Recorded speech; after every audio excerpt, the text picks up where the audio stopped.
নমস্কার বন্ধুরা, সবাইকে স্বাগত জানিয়ে আজকের ভিডিওটি শুরু করলাম। এই আনারসের সিজনে আনারস দিয়ে কোনো রেসিপি না বানালে হয় বলুন? আর সামনে রাখি পূর্ণিমাও আসছে, তাই ভাবলাম আনারসের পায়েসই বানিয়ে ফেলি।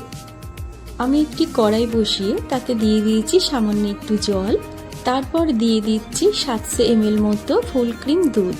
কড়াইতে জল দেওয়ার একটাই কারণ, এতে করে দুধটা চট করে তলায় লেগে যাবে না। দুধটাকে ঘন করে জাল দিয়ে নেব। দুধটা ফুটিয়ে প্রায় হাফ করে নিতে হবে। আরজি করে যে অত্যন্ত নৃশংস ঘটনাটিকে কেন্দ্র করে যে আন্দোলন চলছে, সেই আন্দোলনে আমাদের সকল নারীদের এগিয়ে আসতে হবে। আর সঙ্গে থাকবে সহানুভূতিশীল পুরুষ। কোথাও নারীদের অবমাননা হলেই আন্দোলন গড়ে তুলতে হবে। এ পর্যন্ত অনেক নারী হারিয়ে গেছে। আজ থেকে এই মুহূর্তে শপথ নিই, আসুন, অনেক হয়েছে, আর নয়। ভয়ে ঘরের মধ্যে সেদিয়ে থাকা আর নয়, ক্ষতি তো হয়েই গেছে। এবার সামনের সরবে এগোনোর পালা। মনে রাখতে হবে, স্বাধীনতা মানে যা ইচ্ছা তাই করা নয়। স্বাধীনতা মানে দায়িত্ব, আর এই দায়িত্ব রক্ষা করা আমাদের কর্তব্য। আচ্ছা, এবার রান্নায় ফিরি। এরপর একটি মিক্সিং জারে নিয়ে নিচ্ছি 2 মেরি বিস্কিট।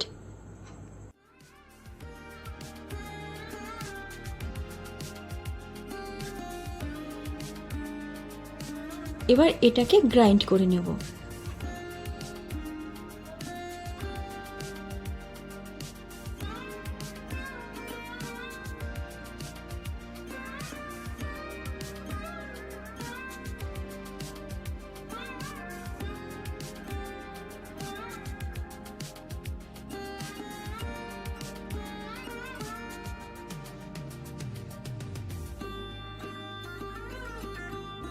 দুধটা যখন আস্তে আস্তে ঘন হয়ে আসবে, তখন ওপর অংশ থেকে ঠিক এইভাবে সরটাকে তুলে রাখবো। এই সরগুলো জমিয়ে জমিয়ে ফ্রিজে অনেক দিন রেখে দিতে পারেন। তারপর সেই সর দিয়ে বাড়িতেই আপনারা খুব সহজে ঘি, মাখন তৈরি করে নিতে পারেন। চাইলে অন্য কোনো রান্নাতেও ব্যবহার করতে পারেন। আবার রূপচর্চাতেও এর দারুণ চাহিদা আছে। সামান্য একটু হলুদের সাথে মিশিয়ে ফেস প্যাকের মতন ইউজ করে দেখবেন, নামি দামি ফেসিয়াল ভুলে যাবেন। আমি তো ঠিক এইভাবেই ব্যবহার করি।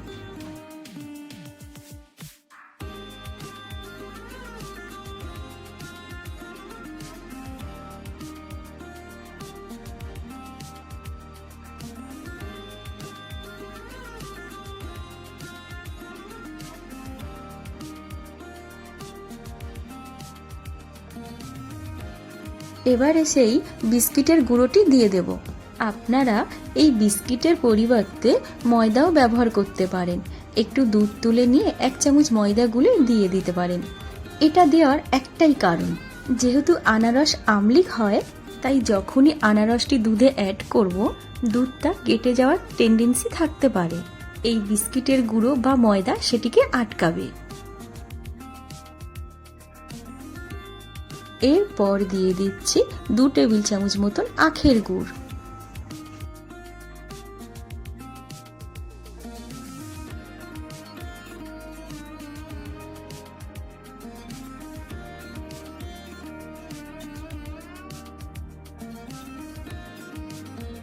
ভালো করে মিক্স করে নেব।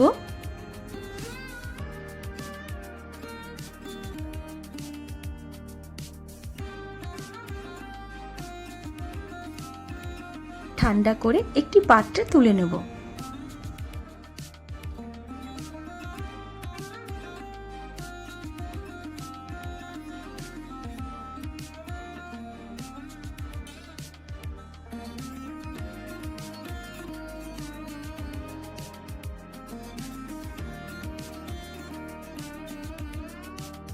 এরপর নিয়ে নিচ্ছি রান্নার মূল উপকরণ, আনারস।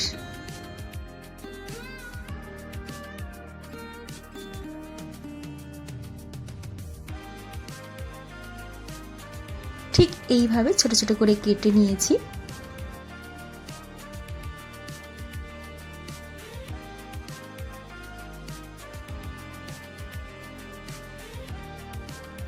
এরপর একটি কড়াইতে দিয়ে দিচ্ছি ঘি, তাতে দিয়ে দিচ্ছি বেশ কয়েকটা কিশমিশ, এরপর দিয়ে দিচ্ছি সেই আনারসের টুকরোগুলো।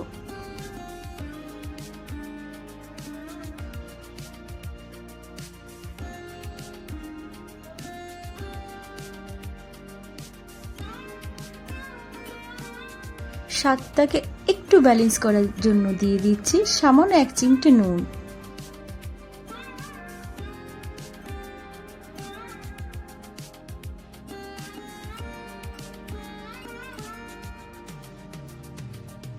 তিন মিনিট মতন একটু ভেজে নেব।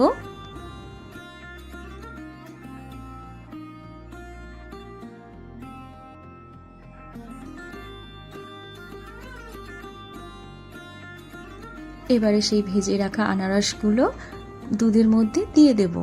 কোনো পুজো পার্বণ বা শুভ অনুষ্ঠানে এই রেসিপি ট্রাই করে দেখতে পারেন। আমাদের তো ভীষণই ভালো লাগে। আর আপনাদের আজকের আমার এই রেসিপিটা কেমন লাগলো কমেন্ট করে অবশ্যই জানাবেন। আর ভালো লাগলে একটা লাইক দিয়ে দেবেন, শেয়ারও করে দেবেন। আর চ্যানেলে নতুন এসে থাকলে চ্যানেলটিকে সাবস্ক্রাইব করে পাশে থেকে যাবেন। আর যদি মনে হয় আমার ভিডিও সবার প্রথমে আপনার কাছে গিয়ে পৌঁছাবে, তাহলে বেল আইকনটি প্রেস করে দেবেন। আজ তাহলে আসি, সবাই ভালো থাকবেন। ধন্যবাদ।